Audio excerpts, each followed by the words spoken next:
Pendant nos vacances en famille, mon mari a annoncé au dîner. J'ai trouvé quelqu'un de nouveau. J'ai fini de faire semblant. Tout le monde est resté silencieux. Même les enfants se sont figés. J'ai souri, j'ai fait glisser une enveloppe sur la table et j'ai dit, « Alors ceci est à toi. » Il a lu la première page et a failli tomber de sa chaise. J'ai trouvé quelqu'un de nouveau. J'ai fini de faire semblant. Les mots flottaient dans l'air comme de la fumée, épais et étouffant. Autour de notre table à manger dans le restaurant en bord de mer, tout s'est arrêté. La fourchette de ma fille de 17 ans, Chloé, a cliqueté contre son assiette. La bouche de mon fils de 14 ans, Tyler, est restée ouverte en pleine mastication. Même l'océan a semblé faire une pause, les vagues retenant leur souffle. J'ai regardé mon mari, Grégory, de l'autre côté de la table, son visage calme, presque soulagé. Après 23 ans de mariage, c'est ainsi qu'il a choisi d'y mettre fin. Pendant nos vacances en famille à Charleston, en Caroline du Sud, devant nos enfants. Devant ses parents qui étaient assis figés à l'autre bout de la table. Mais voici ce que Grégory ne savait pas. Je me préparais à ce moment depuis 6 mois. Je m'appelle Brooke. J'ai 52 ans et je travaille comme courtier en immobilier commercial à Phoenix, en Arizona. Au cours des 2 dernières décennies, j'ai bâti une carrière tout en élevant 2 enfants et en soutenant un mari qui passait plus de temps à faire du réseautage qu'à travailler réellement. Je pensais que nous étions des partenaires. Je pensais que nous construisions quelque chose ensemble. J'avais tort. J'ai souri à Grégory, j'ai plongé la main dans mon sac à main et j'ai sorti une enveloppe Kraft. La même enveloppe que je transportais avec moi depuis une semaine, attendant le bon moment. Il s'avère qu'il m'a offert ce moment sur un plateau d'argent. Alors ceci est à toi, ai-je dit, en la faisant glisser sur la nappe blanche. Le sourire confiant de Grégory a vacillé. Sa mère, Janet, s'est penchée en avant, sa main parfaitement manucurée serrant son verre de vin. Son père, Walter, a posé sa fourchette, les yeux plissés. « Qu'est-ce que c'est » a demandé Grégory. Mais ses mains tremblaient déjà alors qu'il ouvrait l'enveloppe. J'ai regardé son visage changer pendant qu'il lisait la première page. La couleur a quitté ses joues. Ses yeux se sont écarquillés. Puis ses mains ont commencé à trembler si fort que les papiers ont bruit. « Tu ne peux pas » a-t-il murmuré. « Ce n'est pas possible. »« Oh, c'est très possible » ai-je dit, en gardant ma voix stable et calme. « En fait, c'est déjà fait. » Chloé m'a regardé, la confusion se mêlant à quelque chose qui aurait pu être du respect.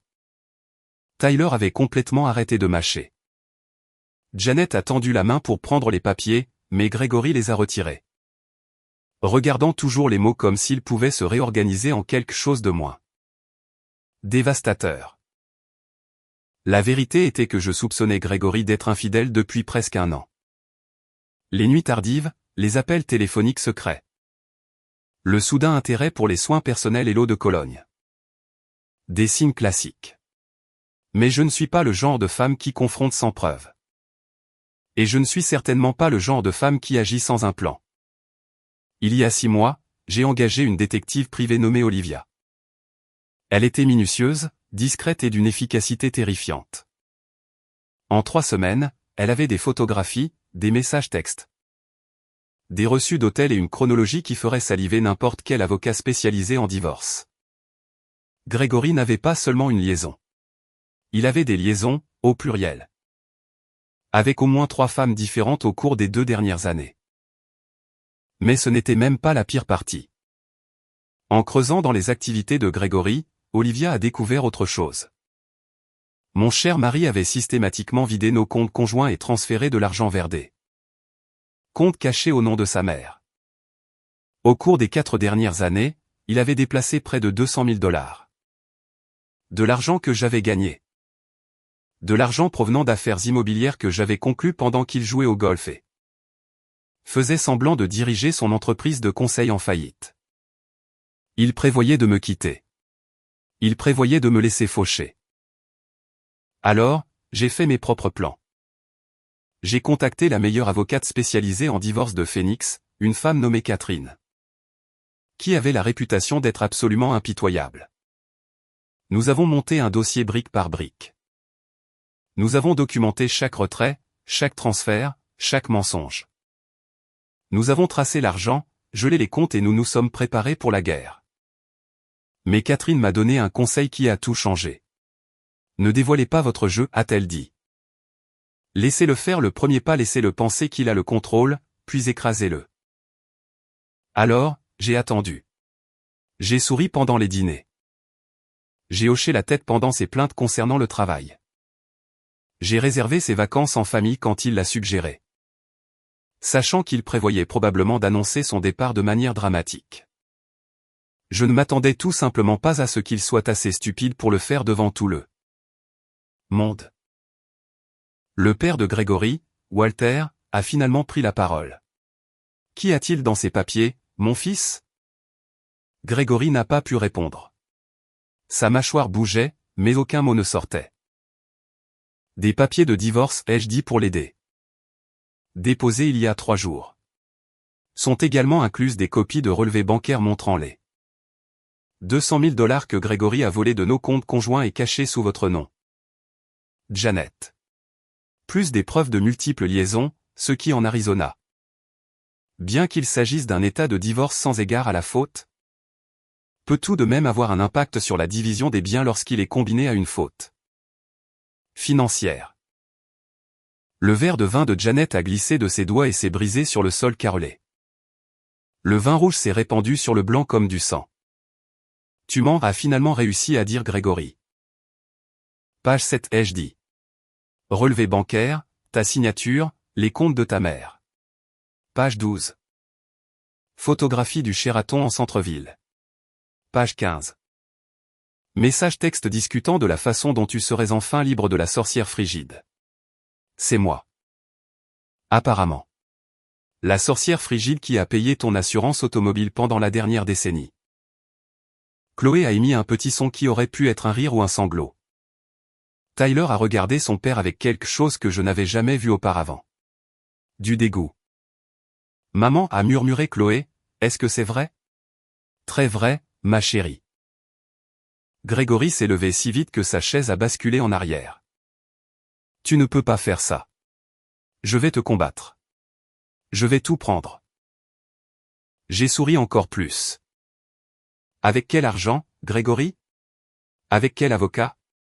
Parce qu'à partir de ce matin, chaque compte portant ton nom a été gelé en attendant l'enquête pour fraude financière et vol entre conjoints. Tu n'as même pas assez de crédit restant pour payer ce dîner. C'est à ce moment-là qu'il a failli tomber de sa chaise. Le silence qui a suivi était délicieux. Grégory a attrapé le bord de la table pour se stabiliser. Son visage passant par toutes les couleurs comme un feu de circulation cassé. Rouge de colère, blanc de choc. Puis un vert maladif qui suggérait que son dîner de fruits de mer coûteux pourrait faire une réapparition. C'est de la folie, a-t-il finalement dit. Tu es folle. Le suis-je? J'ai croisé les mains sur la table, l'image même du calme. Faisons le point. Tu as volé 200 000 $ de comptes que j'ai financés avec mes revenus. Tu as eu de multiples liaisons extra-conjugales pendant que je travaillais 60 heures par semaine pour nous maintenir à flot. Tu as comploté avec ta mère pour cacher des actifs et me laisser dans la misère. Et c'est moi qui suis folle de me protéger? Janet avait suffisamment récupéré pour retrouver sa voix. C'est de la diffamation. Tu ne peux rien prouver de tout cela. En fait, je le peux. Les détectives privés sont des choses merveilleuses. Tout comme les experts comptables. Judiciaires. Saviez-vous que chaque transfert électronique laisse une trace? Même ceux que vous pensiez avoir si habilement cachés? Walter lisait par-dessus l'épaule de Grégory maintenant. Son visage distingué devenant plus dur à chaque page. Il avait bâti un cabinet comptable prospère pendant 40 ans. Et il comprenait exactement ce qui le regardait. Fraude financière, vol, trahison. Est-ce vrai? A demandé Walter à son fils. Grégory a ouvert la bouche, l'a fermée, l'a rouverte comme un poisson se noyant dans l'air. Ne réponds pas à ça, a claqué Janet. Nous avons besoin d'un avocat. Vous en aurez besoin de plusieurs, ai-je convenu. Défense pénale, droit de la famille. Peut-être même un avocat fiscaliste quand les services fiscaux seront impliqués. Ces transferts de comptes non déclarés vont être intéressants à expliquer. Tu as appelé les services fiscaux? La voix de Grégory s'est brisée. Pas encore. Mais Catherine m'assure qu'ils seront très intéressés par certaines irrégularités une fois que la procédure de divorce sera de notoriété publique. J'ai regardé cette information faire son effet. Grégory avait toujours été intelligent de manière petite et mesquine. Assez intelligent pour cacher des liaisons, pour vider lentement des comptes. Pour manipuler sa mère afin qu'elle l'aide. Mais il n'avait jamais été brillant. Être brillant aurait signifié mieux brouiller ses pistes. Être brillant aurait consisté à ne pas annoncer sa trahison lors d'un dîner de famille avant d'avoir sécurisé sa stratégie de sortie. Tyler a pris la parole pour la première fois depuis l'annonce de Grégory. « Papa, as-tu vraiment volé de l'argent à maman ?»« Ce n'est pas du vol, » a dit Grégory faiblement. « Ce sont des biens matrimoniaux. J'y avais droit. »« Tu avais droit à la moitié, ai-je corrigé. Une fois le divorce finalisé. Ce que tu n'avais pas le droit de faire, c'était de transférer secrètement des fonds vers des comptes cachés tout en me mentant sur notre situation financière. Cela s'appelle du vol, Grégory. Cela s'appelle de la fraude. » Chloé s'est levée, sa chaise raclant le sol. « Je n'arrive pas à te croire. Maman a travaillé si dur. Et toi, tu as juste. » Sa voix s'est brisée. Elle a attrapé son sac et s'est éloignée de la table, se dirigeant vers la plage. Tyler a regardé son père puis moi, et a suivi sa sœur. Bien. Il n'avait pas besoin de voir le reste de tout ceci. « Tu montes mes enfants contre moi, » a dit Grégory. « Non, tu l'as fait toi-même. J'ai juste fourni les documents. » Janet faisait défiler l'écran de son téléphone maintenant. Essayant probablement de joindre leur avocat de famille. Bonne chance avec ça un samedi soir en pleine saison des vacances. De plus, une fois qu'il connaîtrait les détails. Aucun avocat compétent ne toucherait à cette affaire sans une provision substantielle. De l'argent que Grégory n'avait plus. Walter a posé les papiers avec précaution. « Quand l'as-tu su ?» J'ai apprécié la question. Walter avait toujours été l'intelligent de la famille. Pour les liaisons, presque 1 an. Pour l'argent, 6 mois. Et tu n'as rien dit. Je rassemblais des preuves, je montais un dossier, je m'assurais que lorsque ce moment viendrait, j'aurais tout ce dont j'avais besoin. C'est froid, a sifflé Janet. C'est intelligent, a corrigé Walter à sa femme. Il m'a regardé avec quelque chose qui aurait pu être du respect. Tu aurais pu le confronter en privé, trouver un arrangement. L'aurais-je pu? Grégory me volait, Walter? Prévoyant de me laisser sans rien. Pensez-vous vraiment qu'il aurait soudainement développé une conscience si je l'avais demandé gentiment? Walter n'a pas répondu. Nous connaissions tous les deux la vérité. Grégory s'était affaissé dans sa chaise. L'enveloppe toujours serrée dans ses mains aux jointures blanches. Qui est-ce? A-t-il demandé soudainement. Ton détective. Qui t'a dit tout ça? Est-ce que ça a de l'importance? Je veux savoir qui m'a espionné. Une professionnelle. Quelqu'un de très doué dans son travail. Quelqu'un qui a documenté chaque visite à l'hôtel, chaque dîner, chaque message texte à Stéphanie, à Jessica, à Lorraine. 3 femmes. Grégory. 3 que nous connaissons. Y en avait-il d'autres? Il a tressailli à chaque nom. Comment as-tu pu faire ça, m'a lancé Janet. Pas à son fils. Intéressant. Comment as-tu pu détruire ta famille comme ça? Je n'ai rien détruit. Grégory a fait cela quand il a décidé de voler et de tromper. Je m'assure. Juste de survivre à l'explosion. Un serveur s'est approché avec hésitation. Se demandant probablement s'il devait appeler la sécurité. Je lui ai souri. Nous allons bien. Juste une discussion de famille. Pourrions-nous avoir l'addition? S'il vous plaît. Je m'en charge, a dit Walter doucement. Il a sorti son portefeuille. Merci, ai-je dit, sincèrement. Walter n'était pas l'ennemi ici. Il était juste un homme regardant son fils se révéler comme un escroc. Grégory fixait toujours ses papiers comme s'ils allaient s'enflammer. Que se passe-t-il maintenant? Maintenant?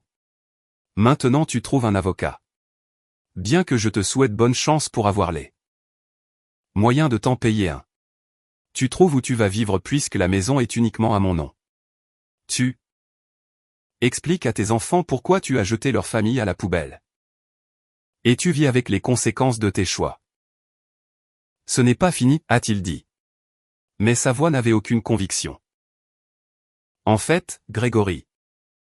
Ça l'est. Tu y as mis fin toi-même il y a environ 20 minutes. Je m'assure juste que tu ne puisses pas écrire la fin tout seul. L'addition est arrivée. Walter a payé. Nous nous sommes tous levés. Ce dîner affreux était enfin terminé. En quittant le restaurant, je pouvais sentir les yeux de Grégory percer mon dos. Qu'il regarde. Qu'il panique. Qu'il comprenne enfin ce que cela faisait d'être pris au dépourvu par quelqu'un en qui on avait confiance. J'avais passé 6 mois à me préparer pour ce moment. Il allait passer beaucoup plus de temps à le regretter. J'ai trouvé Chloé et Tyler assis sur le muret de la plage. Les vagues s'écrasant dans l'obscurité au-delà d'eux. La nuit de Charleston était chaude et moite. L'air salin se mêlant au parfum du jasmin fleurissant la nuit, provenant des jardins de l'hôtel. Ma fille avait pleuré. Mon fils avait l'air stupéfait, comme si quelqu'un l'avait frappé avec une brique. Je me suis assise entre eux, ne disant rien au début. Parfois, le silence valait mieux que les explications. Est-ce que c'est vrai, a finalement demandé Chloé. Tout ça? Oui. Depuis combien de temps es-tu au courant pour les liaisons? Presque 1 an. Pour l'argent? 6 mois. Tyler s'est tourné pour me regarder. Pourquoi ne nous l'as-tu pas dit? Parce que j'avais besoin d'en être sûr. J'avais besoin de preuves et j'avais besoin de vous. Protégez tous les deux pour que vous ne soyez pas pris au milieu pendant que je montais mon dossier. Nous sommes pris au milieu de toute façon, a-t-il dit. Je sais. Je suis désolé, mais de cette façon, au moins. C'est vite terminé. Pas de longue bataille interminable où l'on vous demande de prendre parti. Juste. Des faits, des preuves et des conséquences. Chloé a essuyé ses yeux. Papa a-t-il vraiment volé 200 000 $? Oui.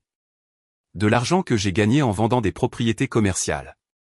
Il l'a déplacé vers des comptes cachés avec l'aide de votre grand-mère. Prévoyant de me laisser sans rien quand il partirait enfin. C'est tellement tordu. La voix de Tyler s'est brisée sur le dernier mot.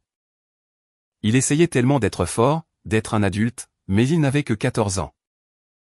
Et son père venait de se révéler être un monstre. C'est tordu, ai-je convenu. Mais nous allons nous en sortir. Vraiment, a demandé Chloé. Comment? Bonne question. Comment pouvais-je expliquer à mes enfants que je m'étais préparé pour ce moment?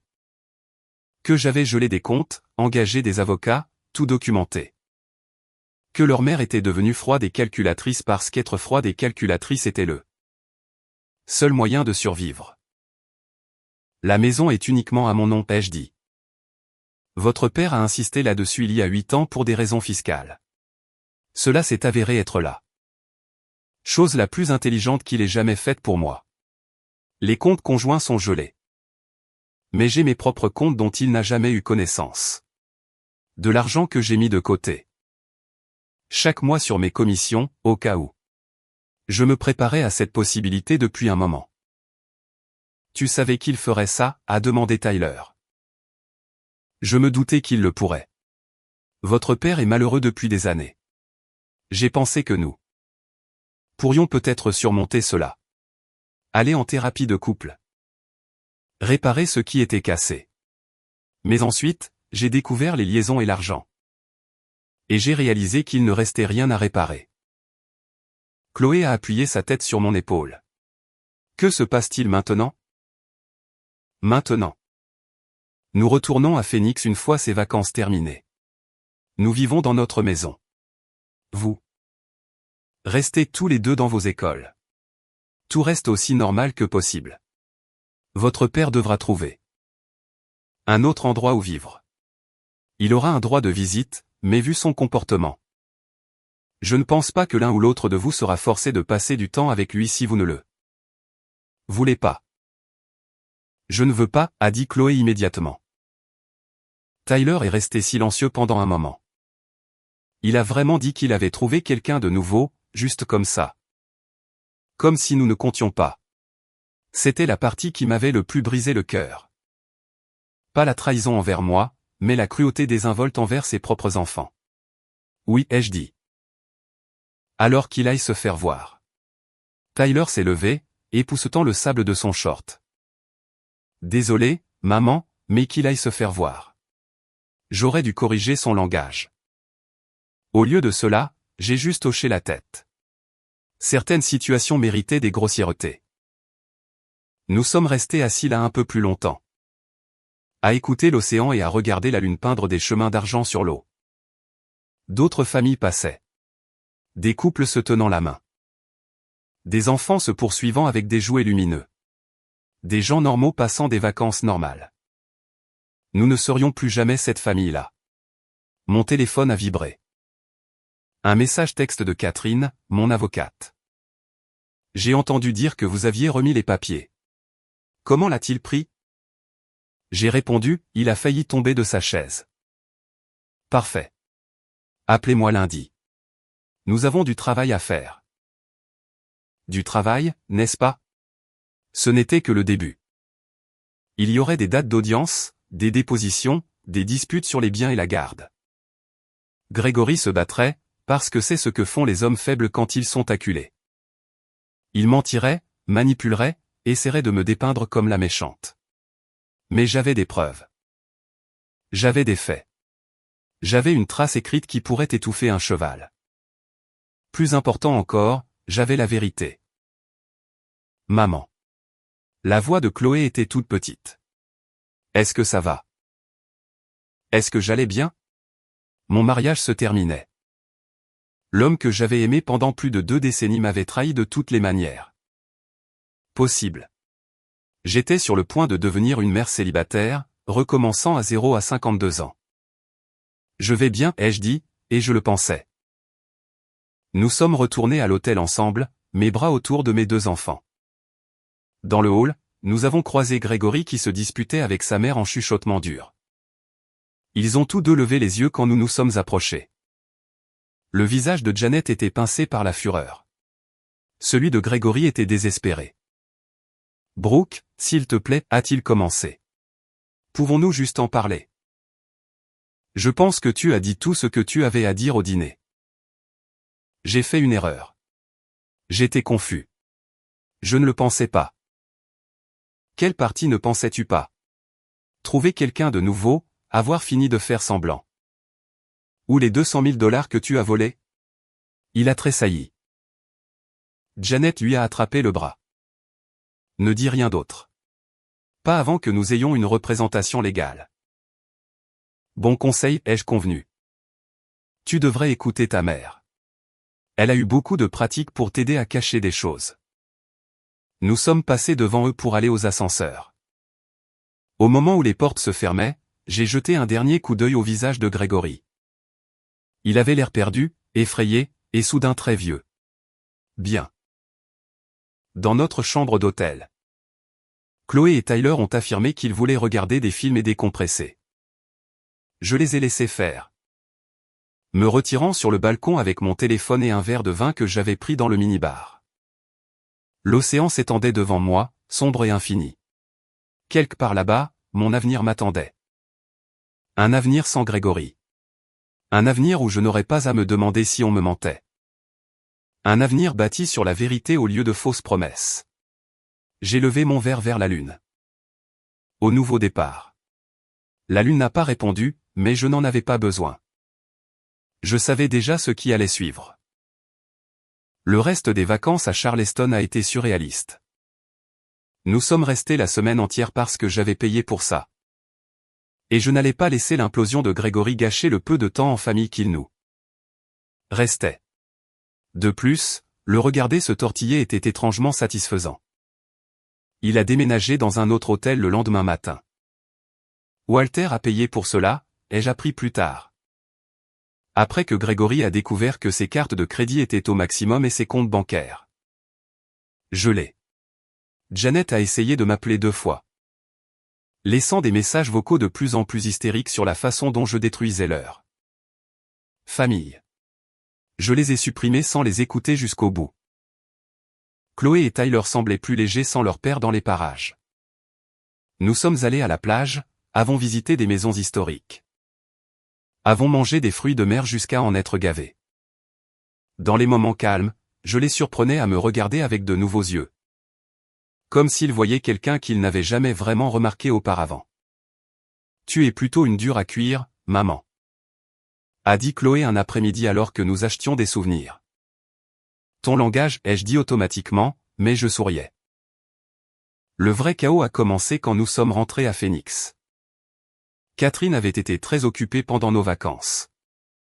Au moment où j'ai atterri, elle avait des dates d'audience fixées, des ordonnances temporaires déposées, et une stratégie qui aurait rendu Sunday fière. Nous nous sommes rencontrés à son bureau du centre-ville le mardi suivant mon retour. Et elle a tout étalé. Gregory a engagé Thomas Patterson, a-t-elle dit en faisant glisser un dossier sur son bureau en verre. Il est cher, mais pas très bon. Il est spécialisé dans l'intimidation de la partie adverse en espérant qu'elle cède. Ça ne marchera pas avec moi. Comment Gregory a-t-il les moyens de se le payer? Janet paie. Elle a liquidé des actions. Walter refuse apparemment de contribuer. Ce qui est intéressant. C'était intéressant. Walter avait toujours été le plus raisonnable. Peut-être que voir les preuves lui avait enfin ouvert les yeux sur qui était vraiment son fils. Quel est notre calendrier, ai-je demandé. La première audience est dans 3 semaines. Ordonnance temporaire de garde et de pension. Gregory va faire valoir qu'il devrait avoir les enfants 50% du temps et que vous devriez lui verser une pension alimentaire puisqu'il est actuellement au chômage. J'ai ri. Vraiment ri. Il va soutenir que je devrais le payer. Il va essayer. Ça ne marchera pas. Pas avec les accusations de fraude qui pèsent sur sa tête. Des accusations de fraude? Catherine a souri. Ce n'était pas un gentil sourire. J'ai déposé une plainte au département de police hier. Vol entre conjoints, fraude financière. Usurpation d'identité pour avoir utilisé des comptes au nom de Janet sans autorisation appropriée. Ils enquêtent. Mon estomac s'est noué. Pourrait-il aller en prison?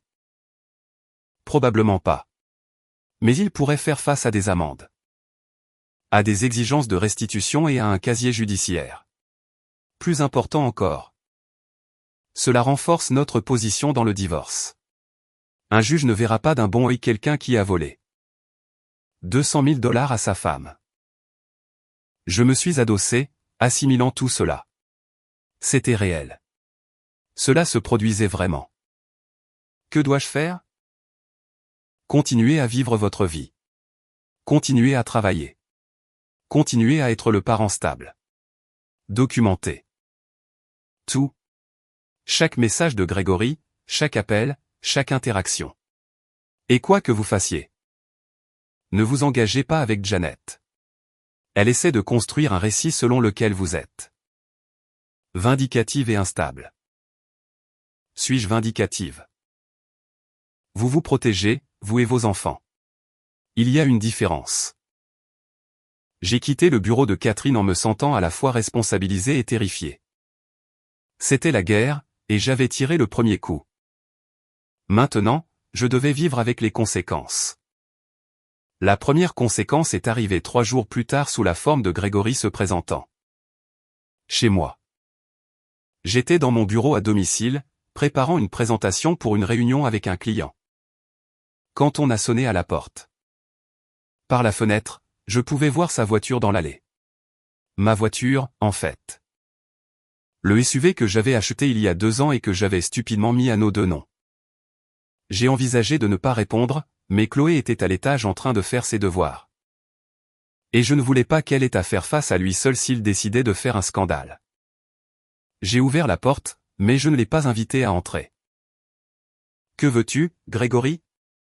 Il avait l'air terrible. Mal rasé, vêtements froissés, yeux rouges par manque de sommeil ou par les pleurs, ou les deux. « Je veux parler à mes enfants. »« Appelle-les. Tu as leur numéro. » Ils ne répondent pas.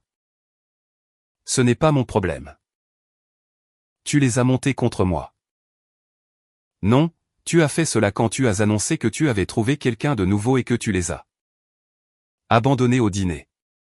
J'ai juste fourni le contexte de la raison pour laquelle tu l'as fait. » Il s'est approché. Je pouvais sentir l'alcool dans son haleine, même s'il était à peine midi. « Tout cela est de ta faute. Si tu avais été une meilleure épouse, je n'aurais pas eu besoin d'aller voir ailleurs. » Et voilà, le vrai Grégory. Celui que j'avais entrevu pendant des années, mais que j'avais toujours excusé ou ignoré. Le narcissique qui ne pouvait jamais accepter la responsabilité de ses propres actions. « Sors de ma propriété », ai-je dit calmement. « C'est ma propriété aussi. » En fait, non. Elle est uniquement à mon nom. Depuis 8 ans. Ton idée. Tu te souviens? Des avantages fiscaux. J'ai payé l'hypothèque avec l'argent que je t'ai donné d'eux. Mes revenus. J'ai les relevés bancaires pour le prouver. Maintenant, pars. Je veux voir Tyler et Chloé. Alors planifie cela via ton avocat comme Catherine te l'a dit. Ce sont mes enfants. Alors tu aurais dû penser à cela avant de nous voler et de tromper leur mère. Maintenant sors de ma propriété avant que j'appelle la police. Il est resté là, serrant et desserrant les poings. Pendant un moment, j'ai cru qu'il allait vraiment essayer de me bousculer pour passer. Ma main se dirigeait déjà vers mon téléphone. Puis Chloé est apparue derrière moi. « Papa, pars. Nous ne voulons pas te voir. » Le visage de Grégory s'est décomposé. « Bébé, s'il te plaît, laisse-moi expliquer. » Expliquer quoi? Que tu as traité maman de frigide? Que tu nous as volé de l'argent? Que tu allais voir ailleurs pendant qu'elle travaillait 60 heures par semaine? Que veux-tu expliquer? Exactement. Ton langage, ai-je murmuré, mais le cœur n'y était pas. Maman, arrête. J'ai 17 ans. Je peux jurer quand mon père agit comme une ordure. Chloé, les jeux interrompus. À l'intérieur maintenant. Elle a lancé un dernier regard noir à Grégory, puis a battu en retraite. Je pouvais l'entendre monter les escaliers bruyamment. Grégory pleurait maintenant, de vraies larmes coulant sur son visage mal rasé. J'ai tout perdu. Oui, c'est le cas. Parce que tu l'as choisi. Je t'aime toujours. Les mots sont restés suspendus entre nous comme des fleurs empoisonnées. Autrefois, ils auraient signifié quelque chose. Autrefois, je me serais adouci, j'aurais envisagé le pardon. Je me serais demandé si nous pouvions reconstruire. Maintenant, il me fatiguait simplement. Non, tu ne m'aimes pas, ai-je dit. Tu aimes ce que je fournissais. La sécurité, un revenu, un foyer. Quelqu'un à blâmer pour tes échecs. Mais tu ne m'as jamais aimé. Si tu l'avais fait, tu n'aurais rien fait de tout cela. Brooke. Rentre chez toi, Grégory. Ou là où tu loges. Ne reviens pas ici à moins d'avoir une visite planifiée et approuvée par le tribunal. Ne m'appelle pas à moins qu'il ne s'agisse d'une urgence impliquant les enfants. Communique par l'intermédiaire de ton avocat. Sommes-nous clairs? Il s'est essuyé le visage avec sa manche. Tu as changé. Non, j'ai juste arrêté de faire semblant, moi aussi. J'ai fermé la porte avant qu'il ne puisse répondre. Par la fenêtre, je l'ai regardé tituber jusqu'à la voiture, monter à l'intérieur. Et rester assis là pendant 5 minutes avant de finalement s'éloigner. Mes mains tremblaient. J'ai agrippé la poignée de porte, respirant lentement, attendant que mon cœur cesse de s'emballer. Maman. Tyler est apparu de la cuisine. Il avait tout entendu. Est-ce que ça va? Je vais bien, mon chéri. Tu faisais un peu peur. Dans le bon sens.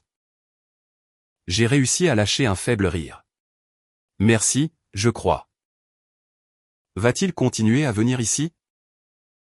Pas si j'ai mon mot à dire. Cette nuit-là, j'ai déposé une demande d'ordonnance restrictive. Catherine a dit qu'elle ne serait probablement pas accordée. Grégory ne m'avait techniquement pas menacé. Mais cela enverrait un message et créerait une trace écrite s'il se présentait à nouveau. J'apprenais à penser comme un avocat, documenter tout, créer des preuves, monter un dossier. J'apprenais aussi ce que cela faisait de haïr vraiment quelqu'un que j'avais autrefois aimé. Le sentiment était étonnamment libérateur. La première audience au tribunal est arrivée comme une tempête que je regardais se former à l'horizon. Catherine m'avait longuement préparé. Quoi porter, comment parler, où regarder? Les juges sont humains, avait-elle dit. Ils réagissent au calme, à la confiance et à la crédibilité. Grégory va essayer de vous dépeindre comme froide. Calculatrice. Vous devez plutôt être calme et compétente. J'ai porté un tailleur bleu marine, des bijoux minimes, j'ai tiré mes cheveux en un chignon soigné. Professionnelle, mais pas intimidante. Confiante, mais pas agressive. Le costume d'une femme qui avait sa vie en main même alors que son mariage implosait. Grégory s'est présenté dans un costume mal ajusté que je ne reconnaissais pas. Probablement emprunté à son père. Thomas Patterson se tenait à côté de lui. Tout en eau de colonne coûteuse et en poignée de main agressive. Il m'a regardé comme si j'étais quelque chose qu'il avait gratté sous sa chaussure. Finissons avec ça, a murmuré Catherine alors que nous prenions place. La juge était une femme d'une soixantaine d'années nommée Patricia Holbrook. Catherine avait dit qu'elle était juste, minutieuse et qu'elle ne tolérait pas les bêtises de la part des avocats ou des clients. De bonnes nouvelles pour nous, de mauvaises nouvelles pour Grégory. Patterson a commencé. Brossant le tableau d'un père dévoué cruellement séparé de ses enfants par une épouse vindicative. Il a passé sous silence les liaisons. A rejeté les problèmes financiers comme étant un malentendu sur les biens matrimoniaux. Et a fait valoir que Grégory avait besoin d'un soutien substantiel pour se rétablir après que j'avais gelé tous ses comptes. C'était une leçon magistrale de manipulation. Si je n'avais pas connu la vérité, j'aurais presque pu avoir pitié de Grégory. Puis Catherine s'est levée. Elle n'a pas élevé la voix. Elle n'en a pas eu besoin. Elle a simplement présenté pièce à conviction après pièce à conviction. Des relevés bancaires montrant le vol systématique. Des photographies de la détective privée. Des messages textes où Grégory discutait de ses plans pour me laisser sans rien. Des courriels entre Grégory et Janet discutant de la façon de cacher l'argent. Et puis, la pièce de résistance. Des documents fiscaux montrant que Grégory avait déclaré de fausses pertes commerciales au cours des 3 dernières années pour éviter de payer sa part d'impôt sur mes revenus.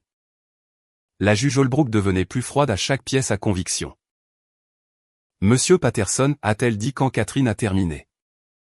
Me demandez-vous sérieusement d'accorder à votre client une pension alimentaire alors qu'il a commis ce qui semble être à la fois un vol entre conjoints et une fraude fiscale? Patterson a pataugé. Votre honneur, ces allégations sont contestées. Elles sont documentées, a interrompu Catherine, avec des dates, des montants et sa signature sur de multiples transactions. Il y a aussi une enquête criminelle en cours. Enquête criminelle. Patterson a lancé à Grégory un regard qui aurait pu faire fondre l'acier. Grégory a bougé sur son siège. Il n'avait pas parlé de cette partie à son avocat. Intéressant.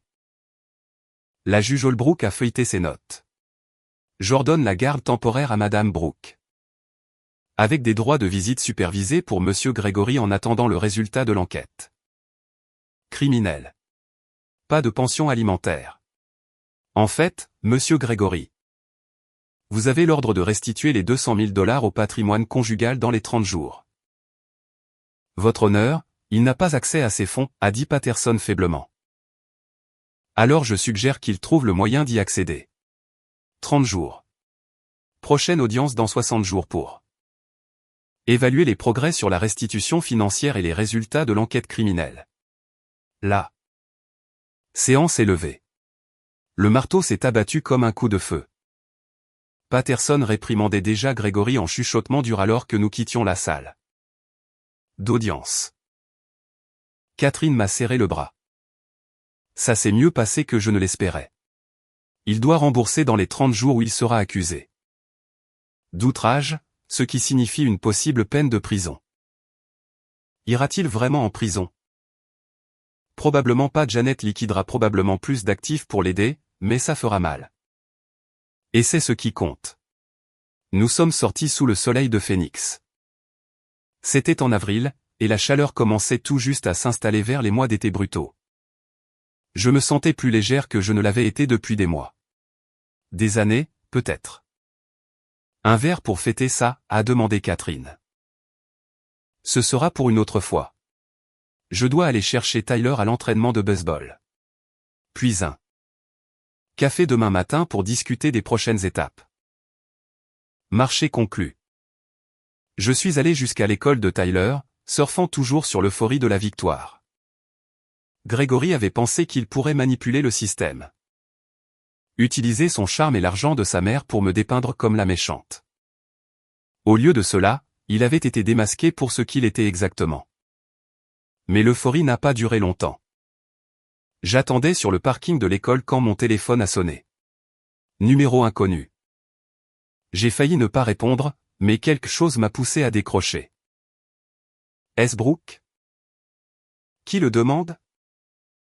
Je m'appelle Cassidy. Je suis l'une des femmes que votre mari voyait. Ma main s'est resserrée sur le volant. Je suis au courant des liaisons. Si vous appelez pour vous vanter. Je ne le fais pas. J'appelle parce que je pense que vous devez savoir quelque chose. Quoi? Je suis enceinte. Le monde a basculé. Quoi? De 3 mois. Je n'en ai eu la certitude que la semaine dernière. Gregory est le père. Comment le savez-vous? Parce qu'il est le seul avec qui je couchais. Et parce qu'il m'a dit qu'il vous quittait pour moi.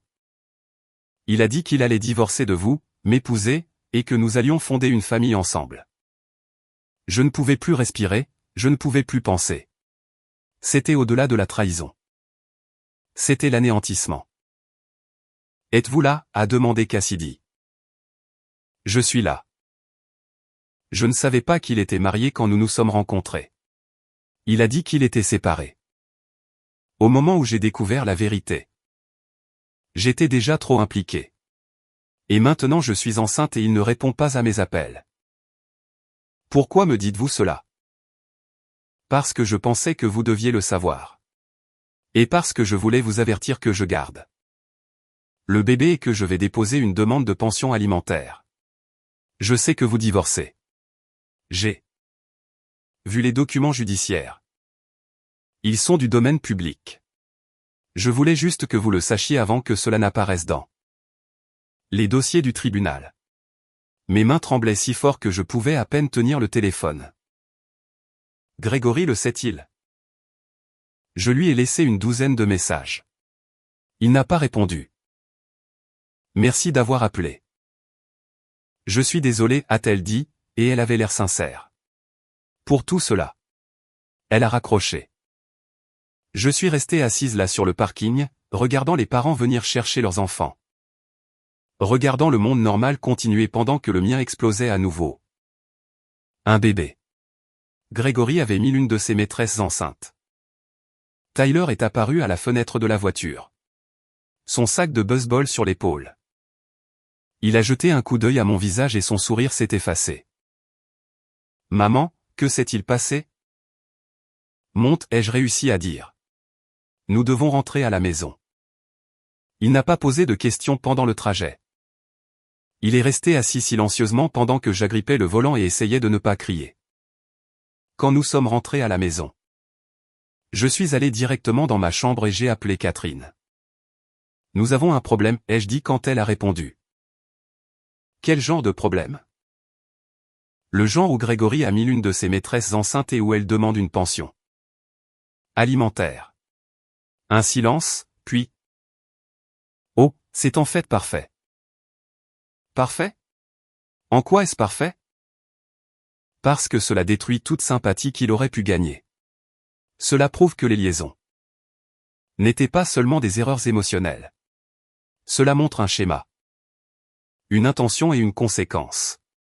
De plus, si elle demande une pension alimentaire, cela prend de l'argent qu'il n'a pas. De l'argent dont il aurait besoin pour vous rembourser. C'est un cadeau, Brooke. Cela ne ressemble pas à un cadeau. Je sais. Mais croyez-moi, cela nous aide vraiment. J'ai raccroché et je me suis allongé sur mon lit, fixant le plafond. 23 ans de mariage, 2 enfants, une vie construite brique par brique, maintenant réduite en ruines. Et quelque part, une femme que je n'avais jamais rencontrée portait l'enfant de mon mari. L'univers avait un sens de l'humour maladif. Je n'ai pas parlé de Cassidy aux enfants. Pas encore. Ils avaient déjà assez à gérer. Mais ce savoir pesait dans ma poitrine comme une pierre, lourd et froid. Catherine a déposé une motion pour contraindre Grégory à divulguer toutes les obligations potentielles de pension alimentaire pour enfants. Patterson s'y est opposé, mais la juge Holbrook n'a rien voulu entendre. Si Monsieur Grégory a engendré un enfant en dehors de ce mariage, c'est absolument pertinent pour le partage des biens et les calculs de pension, a-t-elle statué. Grégory a dû l'admettre lors d'une déposition 2 semaines plus tard. Je n'étais pas là, mais Catherine m'a fait écouter l'enregistrement. Sa voix était petite, vaincue. Oui. Je suis potentiellement le père de l'enfant de Cassidy. Nous attendons les résultats du test de paternité. Potentiellement. Il essayait toujours de s'en sortir. Le test de paternité s'est révélé positif début mai. Grégory devait payer une pension alimentaire à partir de maintenant. Ce qui signifiait que les 200 000 $ qu'il était censé me rendre allaient maintenant être divisés entre moi et Cassidy.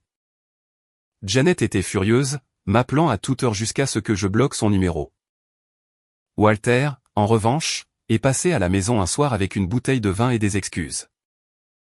Je ne savais pas, a-t-il dit, se tenant sur mon porche d'entrée comme un homme à confesse. Pour rien de tout ça. Les vols, les liaisons, la planification. Si j'avais su, je l'aurais arrêté. L'auriez-vous fait? Il a croisé mon regard.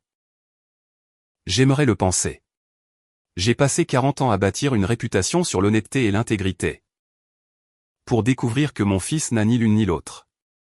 Je suis désolé que vous traversiez cela. Vous êtes désolé pour Brooke. Vous êtes la victime ici.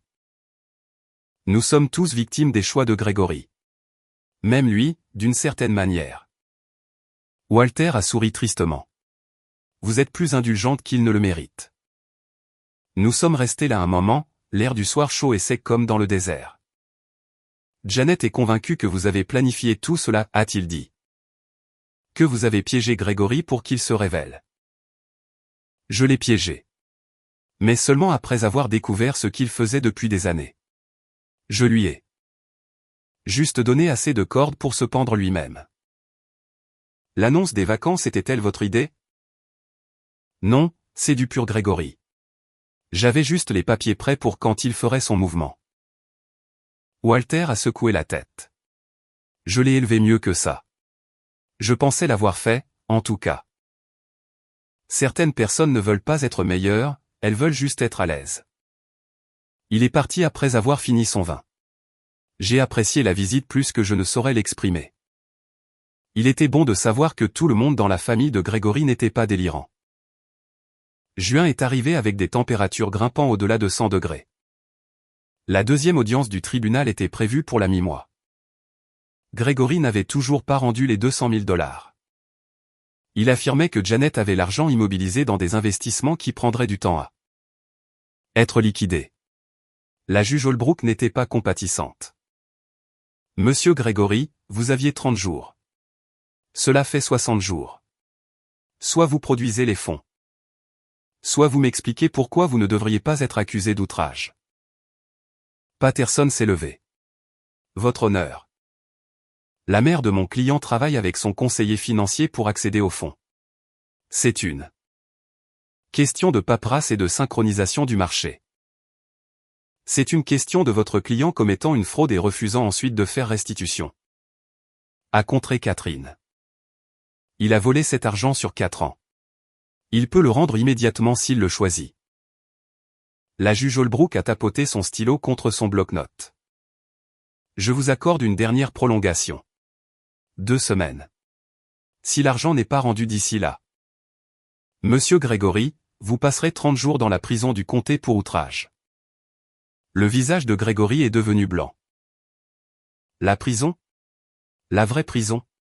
Patterson se démenait maintenant. Votre honneur, cela semble excessif. Ce qui est excessif, c'est de voler 200 000 $ à son conjoint et de jouer ensuite à des jeux pour le rendre. 2 semaines. La séance est levée. À l'extérieur du palais de justice, Catherine rayonnait littéralement. Il va le rendre maintenant. Janet ne le laissera pas aller en prison. Vous avez l'air déçu, un peu. Il aurait été satisfaisant de le voir en orange, Catherine. Elle a ri. Je plaisante. Surtout. Mais sérieusement? C'est une bonne chose. Une fois qu'il aura rendu l'argent, nous pourrons passer à la procédure de divorce finale. Cela pourrait être terminé d'ici l'automne. Terminé. Le mot semblait étrange. Après 23 ans, ce serait juste terminé. Ce soir-là, Chloé a demandé si elle pouvait me parler. Nous nous sommes assises dans ma chambre. En tailleur sur le lit comme nous le faisions quand elle était petite. Et qu'elle avait besoin d'aide pour ses devoirs ou ses problèmes de garçon. J'ai réfléchi à l'université, a-t-elle dit. D'accord. Je veux partir? Loin. Peut-être en Californie ou en Oregon. Quelque part où je n'aurai pas à voir papa. À entendre parler de lui ou à gérer quoi que ce soit de tout ça. Mon cœur s'est un peu fissuré. Bébé, tu n'as pas à t'enfuir. Je ne m'enfuis pas. Je choisis mon propre chemin comme tu l'as fait. Je n'ai pas choisi ce chemin. J'ai juste réagi à la situation dans laquelle je me trouvais. Non, a-t-elle dit fermement. Tu as choisi de te battre au lieu de te laisser faire. Tu as choisi de te protéger. Nous y compris. Tu as choisi la force. C'est ce que je veux choisir aussi. Je l'ai serré dans mes bras, retenant mes larmes. Tu peux aller où tu veux. Je te soutiendrai complètement. Même en Californie. Même en Californie. Bien que tu vas terriblement me manquer. Je rentrerai pour les vacances. Tu as intérêt. Nous sommes restés assises là un moment à nous serrer dans les bras.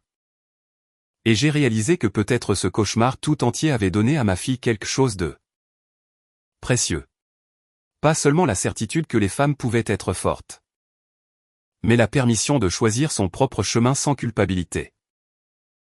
L'argent est arrivé sur mon compte un mardi matin, 2 jours avant la date limite de Gregory. La totalité des 200 000 $ transférés depuis le compte d'investissement de Janet. Catherine a appelé 30 secondes après que j'ai reçu la notification. Je l'ai. Je l'ai. Parfait. Je dépose une demande pour la procédure de divorce finale aujourd'hui.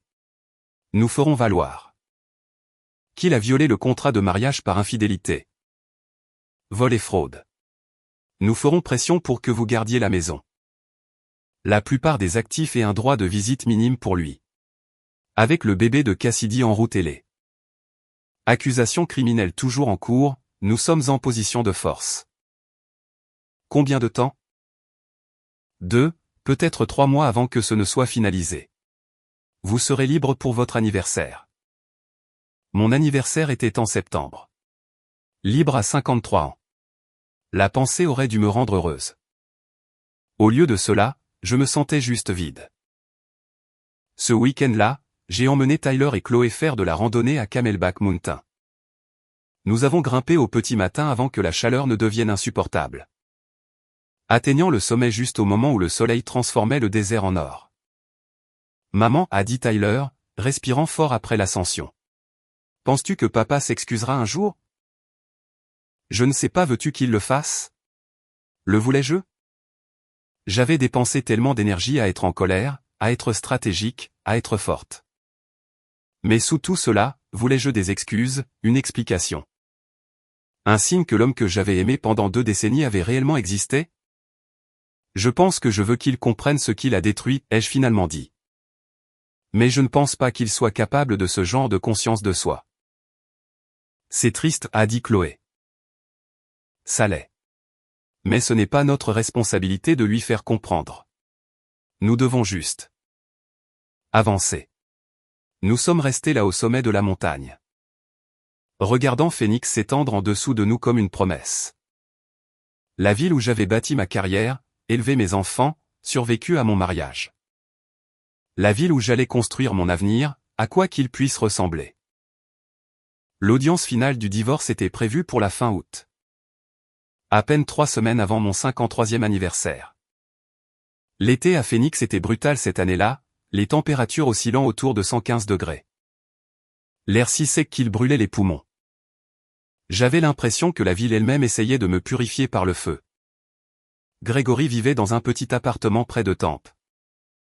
Financé par les ressources de plus en plus maigres de Janet. L'enquête criminelle avait abouti à un accord de plaidoyer.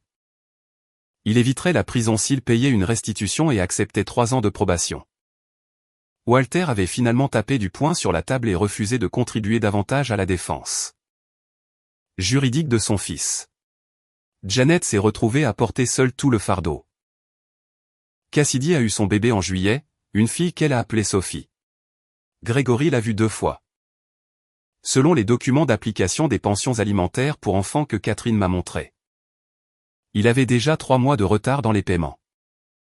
Il va bientôt perdre sa licence, a dit Catherine lors d'une de nos réunions de préparation. Il ne peut pas pratiquer dans son domaine avec un casier judiciaire et une pension alimentaire impayée. Il est fondamentalement inemployable maintenant. Que va-t-il faire? Ce n'est plus votre problème. Elle avait raison. Mais je ressentais quand même une étrange crispation de quelque chose qui aurait pu être de là.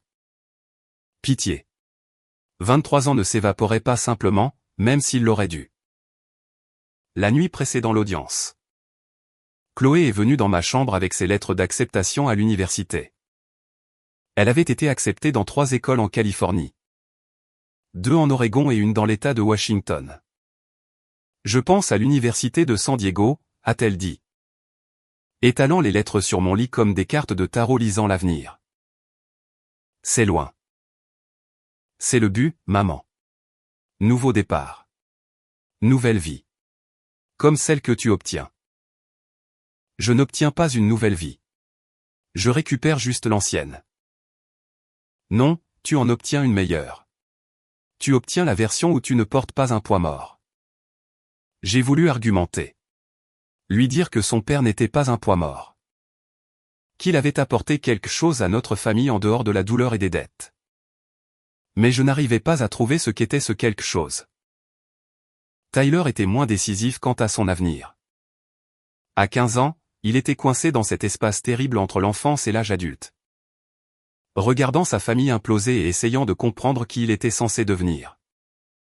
Il avait commencé à voir une thérapeute en juin, une femme gentille nommée Patricia.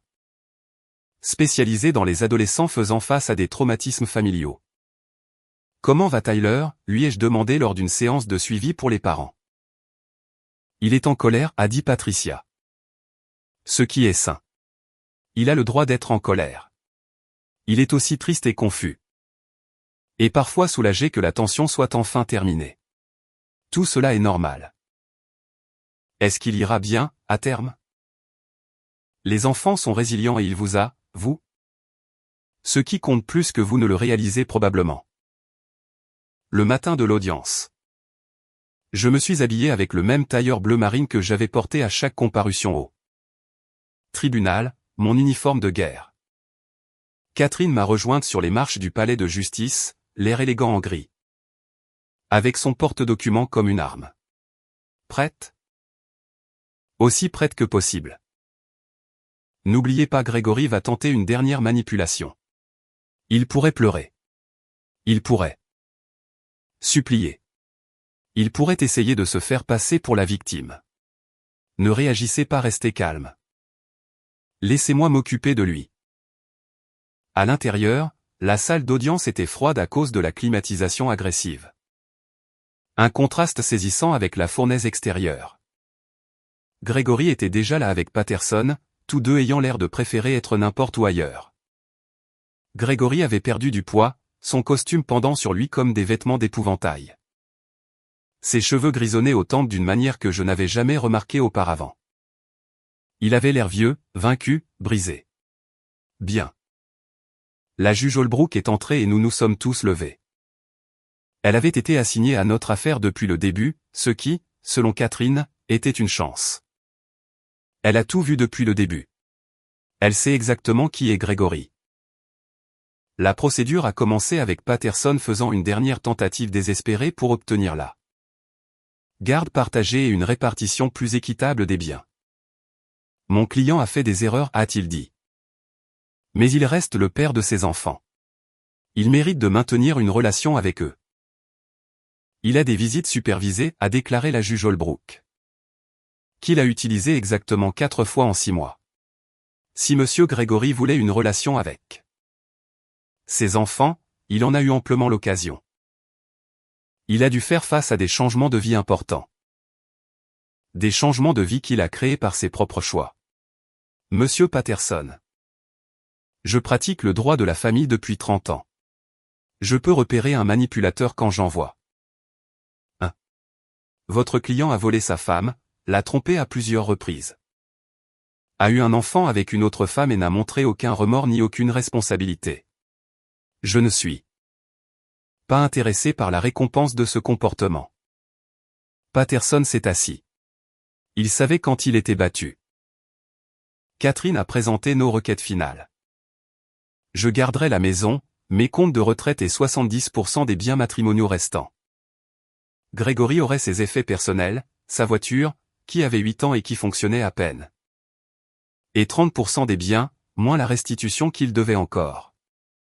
Il aurait des droits de visite supervisés avec les enfants jusqu'à ce qu'ils aient 18 ans. Moment auquel ils pourraient décider par eux-mêmes. Aucune pension alimentaire dans un sens ou dans l'autre. Une rupture nette. La juge Holbrook a examiné les documents, a posé quelques questions de clarification. Puis a regardé directement Grégory.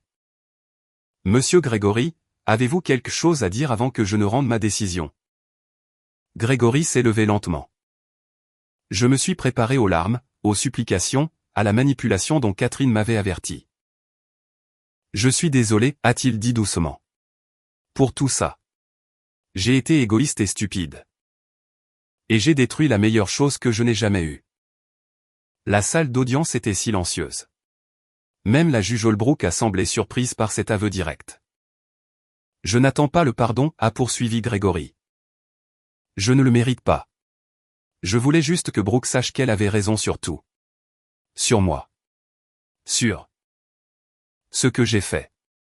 Sur les raisons pour lesquelles je l'ai fait. Elle mérite mieux que ce que je ne lui ai jamais donné. Il s'est assis. Patterson avait l'air abasourdi.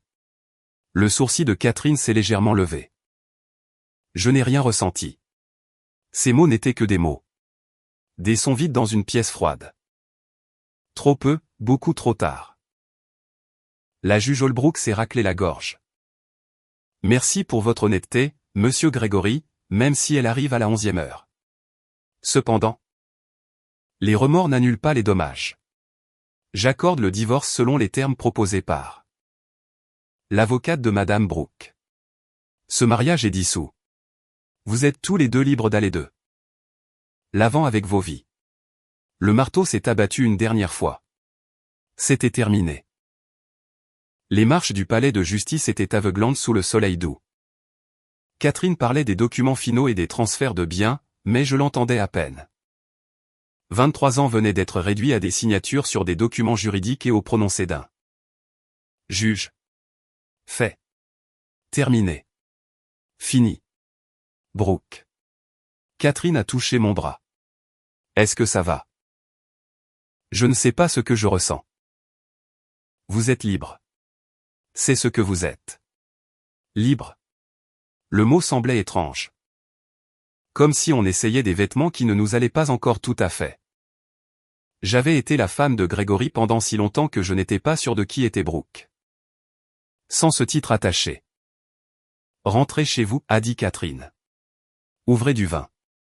Fêtez ça. Vous avez gagné. Si j'avais gagné, je n'avais pas l'impression de gagner. J'avais l'impression d'avoir survécu à une catastrophe naturelle. Épuisé, traumatisé, mais respirant encore. J'ai conduit jusqu'à la maison à travers des rues familières. Passé les immeubles de bureaux où j'avais conclu des affaires à $1 million. Passé l'école où j'avais déposé Tyler ce matin-là. Passé le café où Grégory et moi avions l'habitude de nous retrouver pour le petit déjeuner le samedi. À l'époque où les choses allaient bien, ou quand je pensais qu'elles allaient bien. La maison était vide quand je suis arrivé. Tyler était à l'entraînement de baseball. Chloé chez une amie. Je me suis tenu dans le hall, regardant la maison que je m'étais tant battu pour garder. Et j'ai soudainement compris pourquoi je m'étais battu pour l'avoir. Pas pour la maison elle-même. Mais parce qu'elle représentait quelque chose que Grégory ne pouvait pas m'enlever. La preuve que j'avais construit quelque chose de durable sans son aide, malgré sa trahison. Mon téléphone a vibré. Un message de Walter. J'ai entendu dire que c'est définitif. Félicitations. Si c'est le bon mot. Vous méritiez mieux que ce que mon fils vous a donné. J'ai répondu. Merci pour tout. Pour avoir été honnête et décent quand vous n'étiez pas obligé de l'être. Un autre message. Celui-ci provenant d'un numéro que je ne reconnaissais pas. C'est Cassidy. Je sais que c'est bizarre. Mais je voulais vous dire merci de ne pas avoir impliqué Sophie dans la bataille judiciaire.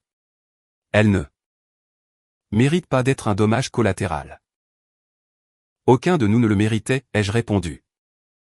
Prenez soin de votre fille. J'espère que Grégory prendra ses responsabilités pour elle. Mais s'il ne le fait pas, vous semblez assez forte pour le faire seule. Je l'ai appris en vous regardant. Les messages continuaient d'arriver. Des amis avec qui j'avais perdu contact pendant le mariage. Des collègues qui en avaient entendu parler. Même ma propre mère appelant de Floride où elle avait pris sa retraite il y a 5 ans. Je ne l'ai jamais aimé, a-t-elle dit sans préambule. Tu aurais pu le mentionner avant que je ne l'épouse. M'aurais-tu écouté? Probablement pas. Eh bien, tu es libre de lui maintenant. Qu'est-ce que tu vas faire? Qu'est-ce que j'allais faire? J'avais dépensé tellement d'énergie pour le combat que je n'avais pas beaucoup pensé à l'après. Je ne sais pas. Travailler. Élever les enfants. Découvrir qui je suis. Tu es Brooke. Tu as toujours été Brooke. Tu avais juste oublié pendant un moment. Après avoir raccroché, je me suis servi un verre de vin et je me suis assise sur le patio arrière. Regardant le soleil transformer le ciel en nuances impossibles de rose et d'orange. Les couchers de soleil de Phoenix étaient spectaculaires. Le seul avantage de vivre dans un désert où la chaleur pouvait vous tuer. Chloé est rentrée la première, franchissant la porte avec son chaos d'adolescente habituel. C'est fait? C'est fait. Elle m'a serré fort dans ses bras. Sentant le chlore et la crème solaire après un après-midi à la piscine de son ami. Comment te sens-tu? Bizarre. Vide. Soulagé. Triste. Tout ça en même temps. C'est juste. Elle a reculé, étudiant mon visage. Vas-tu pleurer? Peut-être plus tard. Puis-je pleurer? Bien sûr qu'elle le pouvait. Juste là, sur le patio. Sanglotant sur mon épaule pendant que le ciel s'assombrissait et que le désert passait de là. Fournaise à l'état de simple oppression. Je l'ai tenue et l'ai laissé faire le deuil de la famille que nous avions été. Le père qu'elle pensait avoir. L'avenir qu'elle avait imaginé et qui n'existerait plus maintenant. Tyler est rentré 1 heure plus tard, en sueur après l'entraînement et affamé comme toujours. J'ai commandé une pizza, sa préférée, celle avec trop de pepperoni et un supplément de fromage. Et nous avons dîné sur le patio comme si c'était une soirée normale. Comme si rien n'avait changé. Comme si tout n'avait pas changé. Alors, papa est vraiment parti, a demandé Tyler la bouche pleine de pizza. Il est vraiment parti. Bien. Pouvons-nous avoir un chien? J'ai ri. Le premier rire sincère que j'avais eu depuis des mois. Pourquoi veux-tu un chien? Parce que papa a toujours dit non, et maintenant il ne peut plus. Chloé s'est redressée. Attends, on peut? Je veux un chien depuis toujours. On y réfléchira. Ça veut dire oui en langage de maman, a dit Tyler à sa sœur. Ça veut dire on y réfléchira en langage de maman, ai-je corrigé. Mais je souriais. Nous avons terminé le dîner et nettoyé ensemble. Nous déplaçant dans la cuisine au rythme facile que nous avions développé pendant l'été. C'était ma famille maintenant. Non pas l'unité brisée et toxique que nous avions été, mais quelque chose de plus petit. De plus simple et d'infiniment plus honnête. Cette nuit-là, après que les enfants se soient couchés. Je me suis tenu dans ma chambre et j'ai regardé l'espace où se trouvaient autrefois les affaires de Grégory. Des tiroirs vides. Une tringle de placard nu. Plus rien de lui si ce n'est l'absence. J'aurais dû me sentir triste. Au lieu de cela, je me sentais légère. J'ai sorti mon ordinateur portable et j'ai ouvert ma boîte de réception. Il y avait un message de Catherine avec tous les documents de divorce finaux. Je les ai téléchargés dans un dossier intitulé « Terminé » et j'ai fermé l'ordinateur. 23 ans réduits à des fichiers numériques dans un dossier. Mais aussi 23 ans de survie, d'endurance, de surpassement. Je me suis glissé dans le lit. Mon lit. Dans ma maison. Dans ma vie. Et j'ai mieux dormi que je ne l'avais fait depuis des années. Septembre est arrivé avec des températures légèrement plus fraîches et le sentiment de nouveau départ. Chloé est partie pour l'université de San Diego à la mi-mois. Sa voiture remplie de tout ce qu'elle possédait, le visage rayonnant de possibilités. Tyler a commencé sa 2e année de lycée. Passant des essais pour l'équipe universitaire de baseball et parlant déjà d'université. Même s'il lui restait 3 ans. Je me suis lancé dans le travail avec une énergie renouvelée. Sans l'épuisement constant dû aux besoins, aux plaintes et aux trahisons de Grégory. J'ai découvert que j'avais du temps et une concentration dont j'avais oublié l'existence. J'ai conclu 3 transactions majeures rien qu'en septembre. Gagnant des commissions qui ont donné à mon compte bancaire un aspect sain pour la première fois. Depuis des années. Mes collègues ont remarqué le changement. Tu es différente, a dit ma patronne Jennifer autour d'un café un matin. Plus pointue. Plus concentrée. Je me suis débarrassé d'un poids mort. Grégory a toujours été un poids mort. Je suis contente que tu l'aies enfin vu. Tu aurais pu dire quelque chose. M'aurais-tu écouté? C'était la même question que ma mère avait posée. La réponse était la même aussi. Probablement pas. En octobre, j'ai reçu un appel d'un numéro inconnu. Grégory. J'avais supprimé son contact, mais je reconnaissais toujours les chiffres. J'ai laissé aller sur la messagerie vocale. Brooke, c'est moi. Je sais que tu ne veux pas me parler. Mais j'avais besoin de dire quelque chose. Je déménage dans le Nevada. Une opportunité d'emploi. Un nouveau départ. Tout ça. Je voulais te le faire savoir pour que tu ne penses pas que j'abandonne Tyler et Chloé. Je serai toujours assez prêt pour venir les voir. J'essaie de faire mieux. D'être meilleur. Quoi qu'il en soit, j'espère que tu vas bien. Tu mérites d'aller bien. Je l'ai supprimé sans le finir. Catherine a appelé le lendemain. Grégory vous a-t-il contacté? Comment le savez-vous?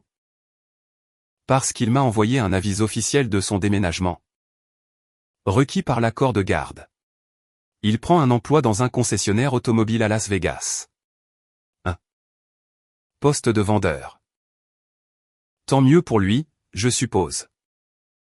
Il a également 3 mois de retard sur la pension alimentaire. Encore une fois. Pour Sophie et pour vos enfants. Cassidy a déposé une demande de saisie sur salaire. Ce n'est plus mon problème. Exactement. Mais cela me dérangeait plus que je ne voulais l'admettre.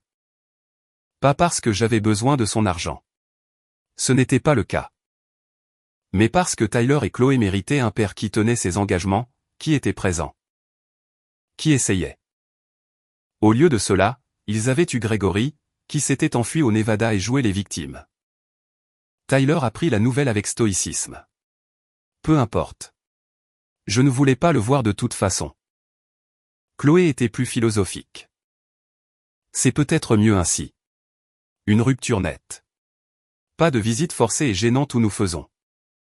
Tous semblant que les choses vont bien. Ma fille intelligente et perspicace. Quand était-elle devenue si sage? Novembre a apporté mon premier vrai rendez-vous depuis le divorce. Un collègue m'a arrangé un coup avec un architecte divorcé nommé James, qui aimait la randonnée et les films classiques.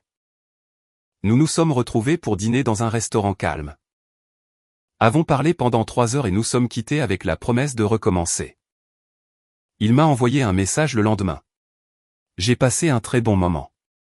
Vous êtes fascinante. J'ai répondu. Vous êtes très gentil. Mais je pense que j'ai besoin de plus de temps avant d'être prête pour cela. Il a répondu avec un pouce en l'air et, quand vous serez prête, si jamais vous l'êtes. Faites-le moi savoir. J'ai apprécié cela. Pas de pression. Pas d'attente.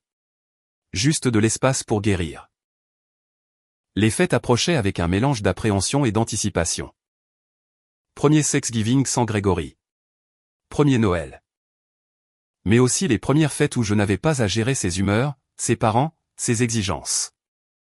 Walter nous a invités à Thanksgiving chez lui. Janet avait apparemment déménagé en Californie pour se rapprocher de Gregory. Ce qui disait tout sur là où se trouvaient ses priorités. Nous avons accepté l'invitation de Walter et avons passé un dîner étonnamment agréable avec lui et la famille de sa sœur.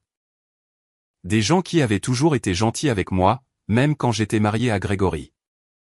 Je divorce de Janet, m'a dit Walter doucement pendant que nous nettoyions après le dîner.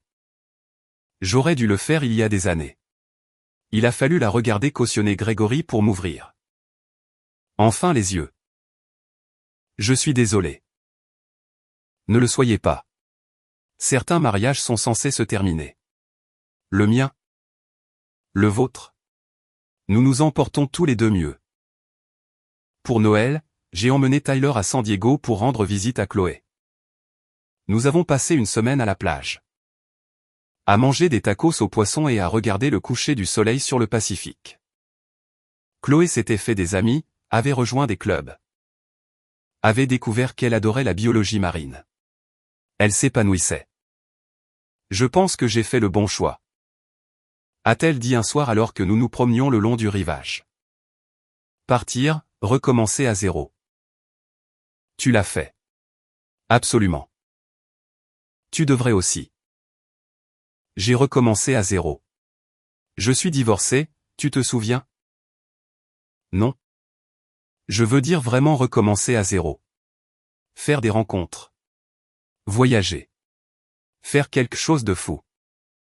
Tu as passé 23 ans à prendre soin de papa et de nous. Maintenant, prends soin de toi. Elle avait raison. J'avais passé tellement de temps à être une épouse et une mère que j'avais oublié comment être. Simplement Brooke. Sur le vol de retour, j'ai fait une liste sur mon téléphone. Des choses que je voulais faire maintenant que j'étais libre. Prendre un cours de photographie. Apprendre à faire de la voile. Visiter l'Italie.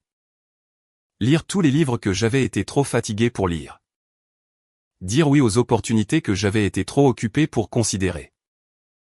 Vivre délibérément au lieu de réagir. Construire une vie qui était la mienne. Pas un compromis. Pas un rôle de soutien dans l'histoire de quelqu'un d'autre. Juste la mienne.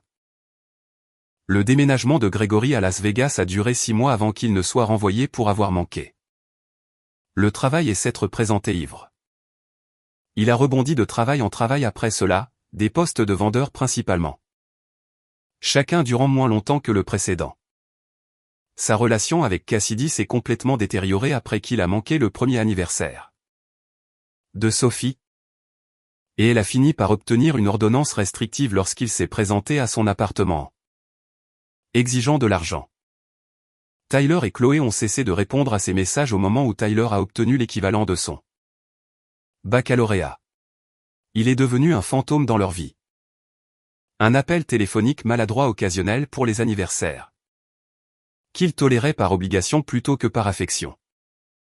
Janet a dépensé le reste de ses économies pour soutenir les échecs de Gregory avant de finalement lui couper les vivres. Elle est morte seule dans un petit appartement à Henderson, dans le Nevada, 3 ans après le divorce. Sa notice nécrologique ne mentionnant qu'un seul fils survivant. Gregory n'a pas assisté aux funérailles. Walter s'est remarié 1 an après son propre divorce avec une femme charmante nommée Patricia qui le faisait rire. Il est resté en contact avec moi et les enfants, prouvant que certains liens familiaux transcendaient la biologie. Quant à moi, je me tenais dans mon jardin un soir de printemps, 2 ans après le divorce, regardant le désert fleurir de fleurs sauvages qui n'apparaissaient qu'après les pluies hivernales. J'avais appris à faire de la voile, visité Florence, commencé le cours de photographie. J'avais même eu quelques rendez-vous supplémentaires. Bien que rien de sérieux pour l'instant. Peut-être un jour, peut-être pas. Cela n'avait pas d'importance. Ce qui comptait, c'est que je m'étais réapproprié moi-même. Je m'étais défendu contre la trahison et j'avais gagné. Pas parfaitement. Pas sans cicatrice. Mais complètement. Et en me tenant là dans la lumière déclinante, j'ai réalisé quelque chose d'important. La meilleure vengeance n'était pas les victoires judiciaires, l'argent, ou le fait de regarder Gregory échouer. La meilleure vengeance était de construire une vie si belle, si remplie, si entièrement mienne qu'il y devenait hors de propos. J'avais passé 6 mois à me préparer à le détruire. J'avais passé 2 ans à apprendre à l'oublier. C'était là la vraie victoire.